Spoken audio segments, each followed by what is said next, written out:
¿Cómo están mis hermanos? Nuevamente nos encontramos para poder estudiar su palabra, para poder encontrar en ella el consuelo, encontrar en ella el principio que nos ayuda a recordar quién es Dios y por qué merece toda nuestra confianza. En este quinto devocional, las catástrofes, Dios y la fe, el caso de Moisés. En una primera etapa, por supuesto, solamente.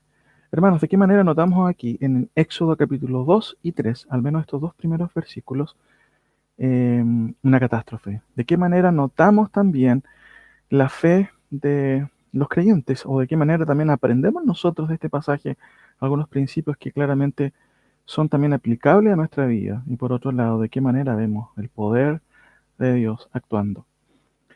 Hermanos, importante primero dividir, ¿cierto?, las etapas de la vida de Moisés. Como todos sabemos, Moisés estuvo en primer lugar en una primera etapa en Egipto como príncipe, habiendo sido salvado, ¿cierto?, de las aguas, de su primera etapa como príncipe de Egipto, una segunda etapa como pastor de ovejas en el contexto de Éxodo 2, del 11 al 15.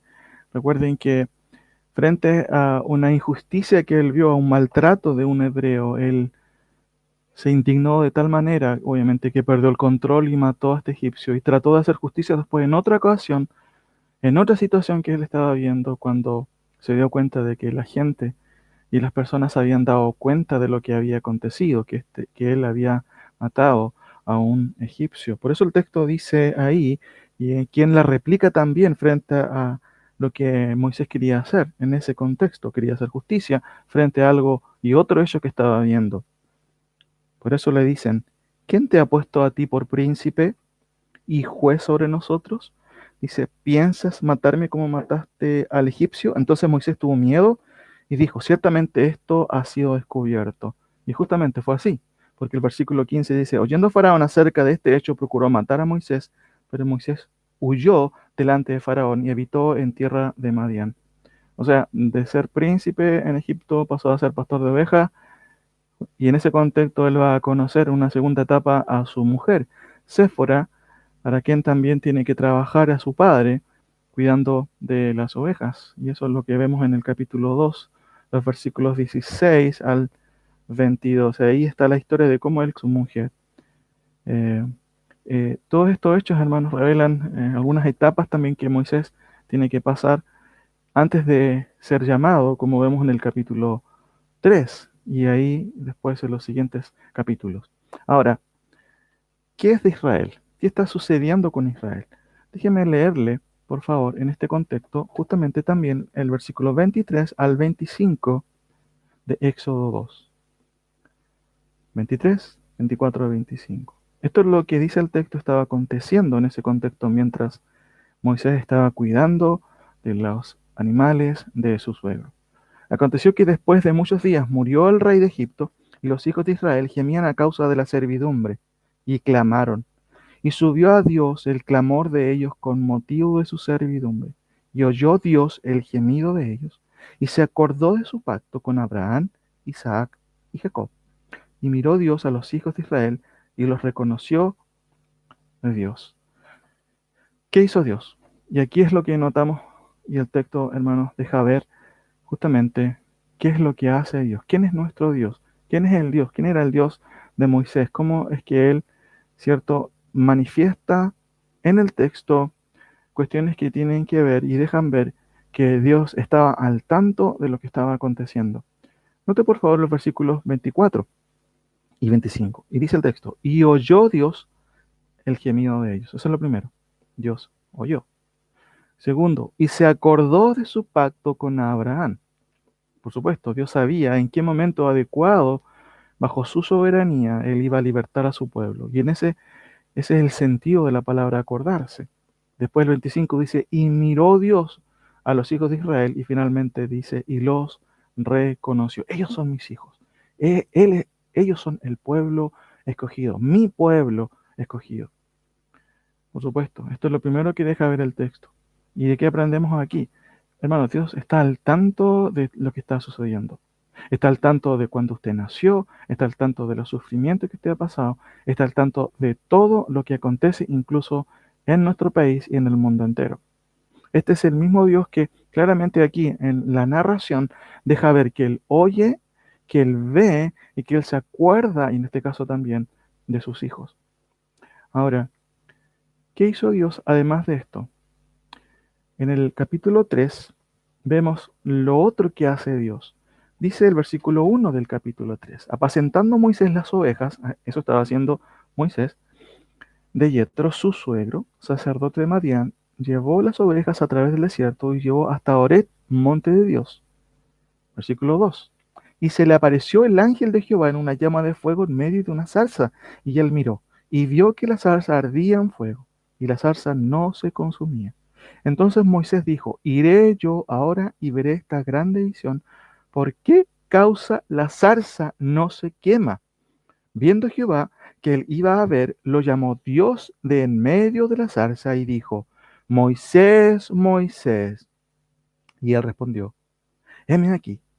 Y dijo: no te acerques, quita tu calzado de tus pies, porque el lugar en que tú estás, tierra santa es. Y dijo: yo soy el Dios de tu padre, Dios de Abraham, Dios de Isaac y Dios de Jacob. Entonces Moisés cubrió su rostro porque tuvo miedo de mirar a Dios.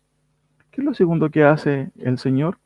Bueno, Dios va a llamar a un hombre que fue rescatado de las aguas, a un hombre que fue criado en el contexto egipcio, pero un hombre que era parte del pueblo de los hebreos, parte del pueblo de Dios. Algunas cosas interesantes en el texto. En primer lugar, era Dios mismo que estaba hablando con él. El versículo 2 también deja ver que el ángel de Jehová es el que sale, ¿cierto?, al encuentro de Moisés. Entendemos a quién se refiere el ángel de Jehová, es Cristo preencarnado. El versículo 4 es explícito, Dios es el que habla con Moisés. Note por favor, vuelvo a repetir, dice: viendo Jehová que él iba a ver, lo llamó Dios del medio de la zarza y dijo: Moisés, Moisés. Y él respondió: heme aquí. No era una visión, no era una especie como de sueño, es literalmente Dios hablando a Moisés. Y esto también es bueno subrayarlo, porque el texto lo que hace y lo que relata es cómo Moisés, hermanos, cómo es que él deja ver, cómo es que él vio este fenómeno. Y por un lado es interesante que el texto lo deja ver claramente y al mismo tiempo explica lo que está sucediendo para recalcar que no era algo místico, que no era una visión, una alucinación, era algo real. La zarza se estaba quemando y eso era algo que no era normal. Por eso el texto deja ver que Moisés quiere ir a ver qué pasa con esto, por qué causa la zarza no se quema. Y ahí justamente en donde Dios, el único Dios verdadero, se revela a Moisés y le dice: yo soy el Dios de tu padre, el Dios de Abraham, el Dios de Isaac y el Dios de Jacob. Frente a esa presentación, por supuesto, que hizo Abraham, y qué bueno que hizo eso, ¿cierto? Para su bien, dice el texto, cubrió su rostro porque tuvo miedo mirar a Dios. Ahora, hay una tercera cosa también que notamos en el texto. Lo primero es que Dios escucha a su pueblo. Dios no es sordo como los ídolos. Dios verdadero escucha, Él puede ver y está al tanto de lo que pasa con su pueblo. Por supuesto, ese es el mismo Dios, hermanos, que tenemos nosotros. Él está al tanto de lo que está aconteciendo. Él está al tanto de las personas que están sufriendo, de sus hijos que aún sufren bajo esta circunstancia. Segunda cosa, Dios se revela a Moisés. Frente a esa situación, ve el gemido de su pueblo, se acuerda de ellos, mira a sus hijos y los reconoce. Una tercera cosa que deja ver el texto también es en el versículo 7 y al 9 del capítulo 3.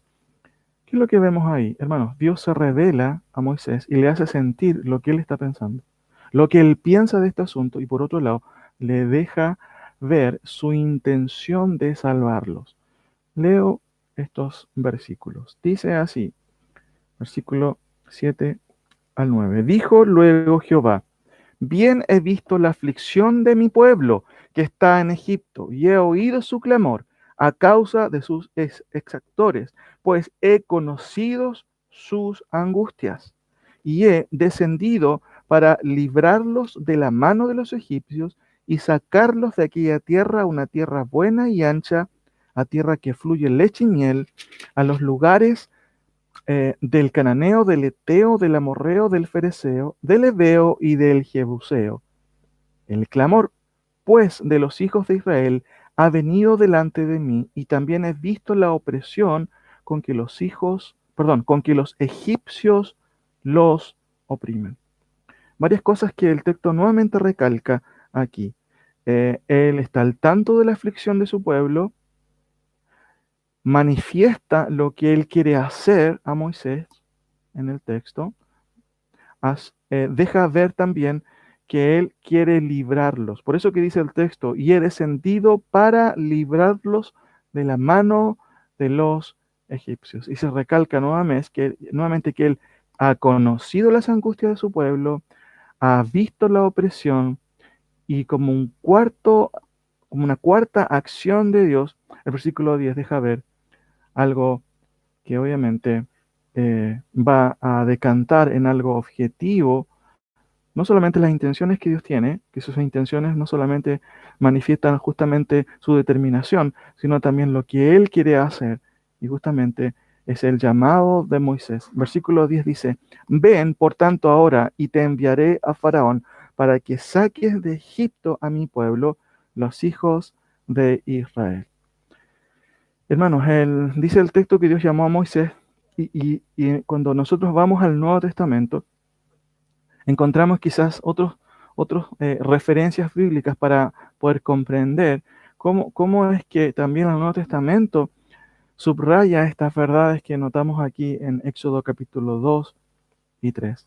Por ejemplo, en Hechos capítulo 7, justamente en palabras del mártir de la iglesia primitiva, Esteban, el versículo 20 y 21 deja ver que Moisés fue protegido por Dios por medio de la hija de Faraón. ¿Qué es lo que estoy diciendo con esto? Que, hermanos, Dios no solamente escucha a su pueblo, escucha el clamor de su pueblo, que es lo primero que hace, que manifiesta que Él no es un Dios sordo, que no es un Dios ciego. El Dios verdadero no es así como los falsos ídolos, en el contexto también que vivían también Moisés. Es un Dios que ve, que escucha. Segunda cosa, Dios se revela a Moisés, ¿cierto? En una zarza ardiente, manifestándole que Él es el Dios de su padre, el Dios de Jacob, el Dios de Isaac. También notamos que Dios revela su sentir a Moisés y su intención de salvarlos. Y por último, que Dios llama. Pero también el texto, implícitamente, hermanos, la escritura y en Hechos, deja ver que aparte de eso, Dios protegió todo lo que iba a acontecer. Específicamente protegió a Moisés. Por eso que en Hechos capítulo 7, Esteban, que recapitula toda la historia de Israel, cuando menciona el caso de Moisés, él dice que fue protegido por Dios por medio de la hija de Faraón. En el versículo 22, Moisés también deja ver que fue educado con la mejor educación que había en ese entonces en Egipto. Eso obviamente no es casualidad. El autor de todo el Pentateuco es Moisés. Alguna razón tenía a Dios y justamente fue educado con la mejor educación en aquel momento. Nada de eso, hermano, escapaba a la soberanía y la providencia de Dios y a los planes de Dios. En Hechos 7, 23 y 29, también notamos que Moisés fue llevado al desierto para aprender lo que no pudo aprender teóricamente, digámoslo así, en una sala de clases ahí, quizás en alguna universidad en Egipto. Él tuvo que aprender algunas cosas a través del sufrimiento, a través de la experiencia. Por eso que también el desierto no siempre es sinónimo, hermanos, de sufrimiento, es sinónimo también de aprender de parte de Dios, algunas lecciones que no aprenderíamos de otra forma. Jesús fue llevado al desierto. Y obviamente vemos en él un ejemplo magnífico y notable de cómo él superó todas las pruebas que el Espíritu Santo, ¿cierto?, le hizo pasar, teniendo como resultado la eficacia total justamente de su nombre, de sus prerrogativas como Salvador, las que quería frustrar Satanás. En este contexto, Moisés, ahí en versículo 23 al 29 de Hechos 7, deja ver que Moisés fue llevado al desierto y obviamente aprendió varias cosas, entre ellas obviamente la paciencia y a controlar también obviamente sus emociones, situación que en el contexto de Egipto obviamente no pudo controlar cuando él en odio y segundamente en rabia mató a este egipcio que estaba maltratando a uno de sus hermanos. Finalmente, en el Hechos 7:30, después de 40 años más, hermanos, Dios se le apareció, dice Esteban en Hechos 7, rememorando también Éxodo capítulo 3, para llamarlo. Ahora, ¿qué aprendemos de esto, mis queridos hermanos? ¿Qué aprendemos de esta primera parte del caso de Moisés? Bueno, hay un pueblo que sufre injusticias, pero no es cualquier pueblo, es el pueblo de Dios. Segunda cosa, ¿sufrimos nosotros? Sin duda. ¿Somos hijos del Señor? ¿Somos hijos del mismo Dios de Moisés? Sin duda. ¿Está al tanto Dios de lo que está aconteciendo? Sin duda. Por supuesto, Dios sabe lo que está aconteciendo. De hecho, nos acordamos de las palabras del propio Señor cuando Él dijo que en el mundo tendremos aflicción, pero debemos confiar en el Señor. Segunda cosa, hermanos, Dios no es sordo ni ciego, Él está al tanto de todo. Por supuesto, vio lo que estaba sucediendo con su pueblo y fue en ayuda de su heredad, fue en ayuda del pueblo que Él había escogido. Hermanos, el autor de los romanos, el apóstol Pablo, dice, y sabemos que los que aman a Dios, todas las cosas les ayudan a bien. Recordamos en el devocional pasado. Dios nos ha amado, sin duda, y Él también provee para nosotros todo lo que necesitamos, hermano. Muchas veces vamos a pasar por situaciones difíciles, pero Dios está ahí y prometió nunca dejarnos solos. Por otro lado, Dios había preservado a un niño y después de prepararlo lo llamó para un trabajo específico, ser el libertador del pueblo de Israel.